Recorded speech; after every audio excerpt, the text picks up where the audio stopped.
Hello, my name's Jared. And welcome to Mardi Gras 2017.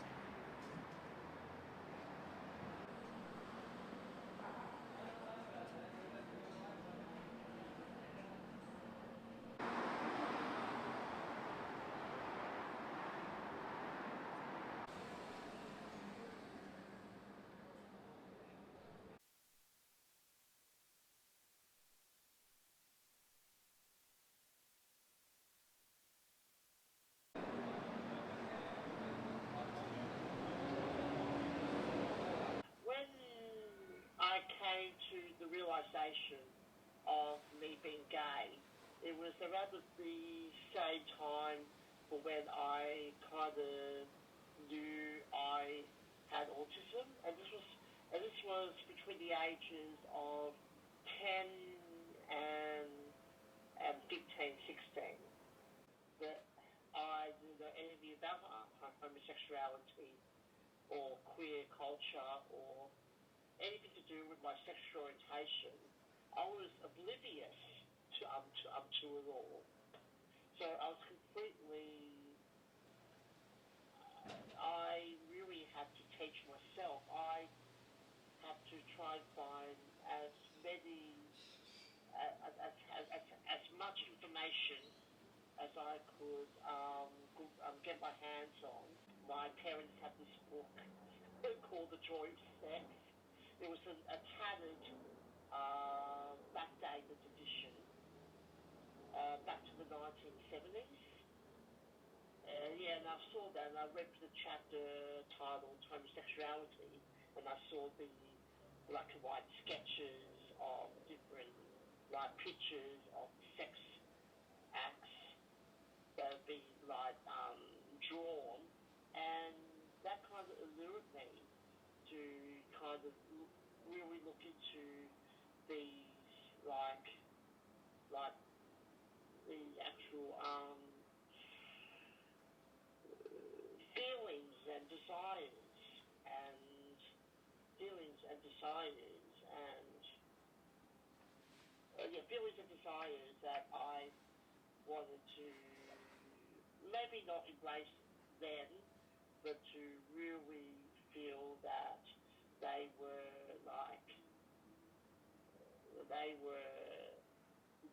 they were real, they were natural, and I didn't want to feel like I was behaving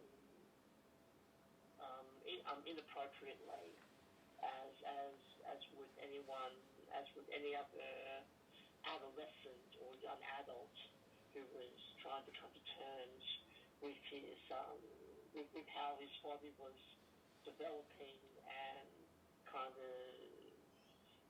classifying what his sexual orientation or gender identity was.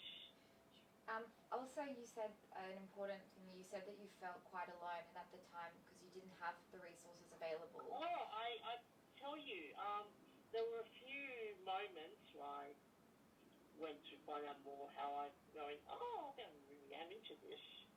There was a male centerfold in a Clio, an old edition of Clio that one of my aunties had, and I looked through the centerfold of that magazine when I used to visit my Nonna and Nonna. I visited my Nonna and Nonna when we used to come down to Sydney. So I looked at those pictures and saw the different types of celebrities, musicians, etc. And I got a reaction. I became aroused, and I did what any other adolescent 14, 15, 16-year-old boy did. I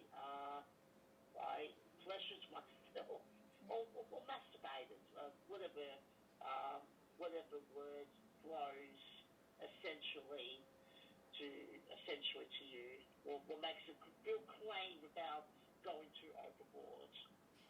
So it was, what was it, the internet magazines what sources did you have when you were a teenager for answers? Because your family wasn't really discussing anything. No. Oh, what other materials and resources do I have access to, or within the vicinity of my home or school, or even when I went to my nonna and nonna's house? Did you feel like Yeah, before age 16, I had to really use my imagination, or to look through any type of like physical book or magazine that I could look for the pages discreetly. So I had to be discreet and obscure these items, so no one will be suspect of me looking at these and using these as pornographic fodder. did you feel like there was anyone that you could speak to at the time? No. I had no role models, no counsellors, no, pretty much not even my mentors. So I didn't want to like inform or kind of tell anyone. I didn't want to like divulge these secrets that I had to keep to myself right until I was 24, in my early to mid-20s, when I was able to accept who I was subconsciously, and who I was able to subconsciously, and when I went through the next phase of my journey in being who I identify as. Confusion, anxiety, agony, fear, paranoia. I went through a lot of being aged. An average queer teen is subjected to. I really am relieved that I didn't think about like doing anything which could have ended my life, like suicide or self-harm. One of the things I hate about the stereotype is a lot of these experts or academics, medical practitioners, disability service providers, support workers, and parents too, they are all immune to not kind of understanding or not having enough knowledge or information about how a child, or even a child and young adult with a disability, can mature with their body.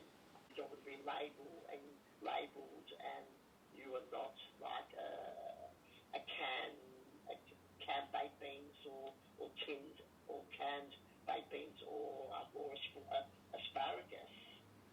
We are a fully formed a human mammal who happens to wanting to be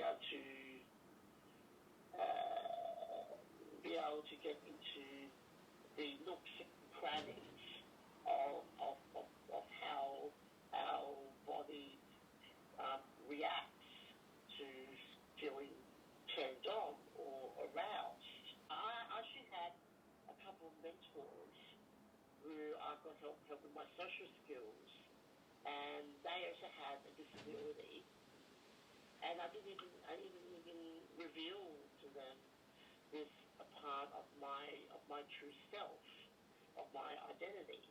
So I did have to pretend that I was heterosexual. I didn't like arouse their instincts to what my sexual preference was in terms of relationships. But yeah, a teenager likes to get aroused by anything that they see, and I was getting through the stages of sexual development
The responses has been and continues to be really positive.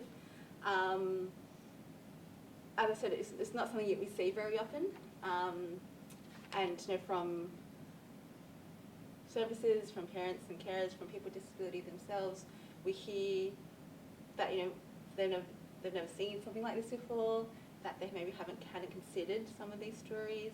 For people with disability themselves who do identify as LGBTI, we've heard from them that they didn't know other people like that existed, like them. We want to build people's understanding more generally around disability and also around sexual and gender diversity. It is unfortunately quite lacking in terms of what the attention given to the needs of people with disability and how to work effectively and in a way that supports those people's rights and supports their right to make decisions about themselves. It's often a lot more around attitudes than it is around any sort of specific skill that we might teach a clinician. The techniques, the clinical guidelines, they don't change with the presence of an intellectual disability, obviously, but they can. But depending on the attitudes of the medical professionals, depending on the support people and the level of knowledge that the person themselves has, that can really impact on that person's ability to have good reproductive sexual health, have their rights met in that area.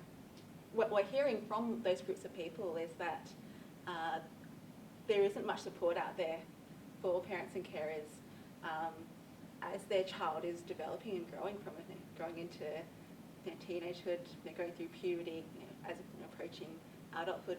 There's not a lot of support out there. There's a lot of misunderstanding and lack of confidence around how to approach their child's developing sexuality. Even from at a professional level, a lot of professionals don't have a lot of confidence in working in this area.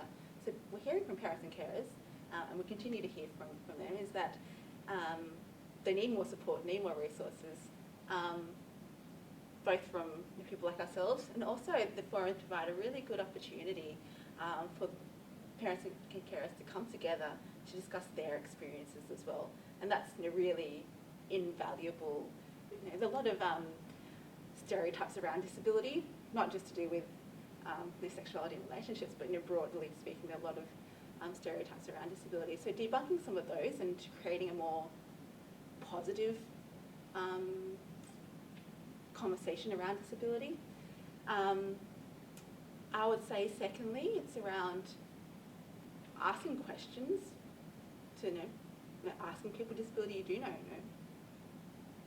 Often we don't hear from people with intellectual disability, or we presume, or we say for them.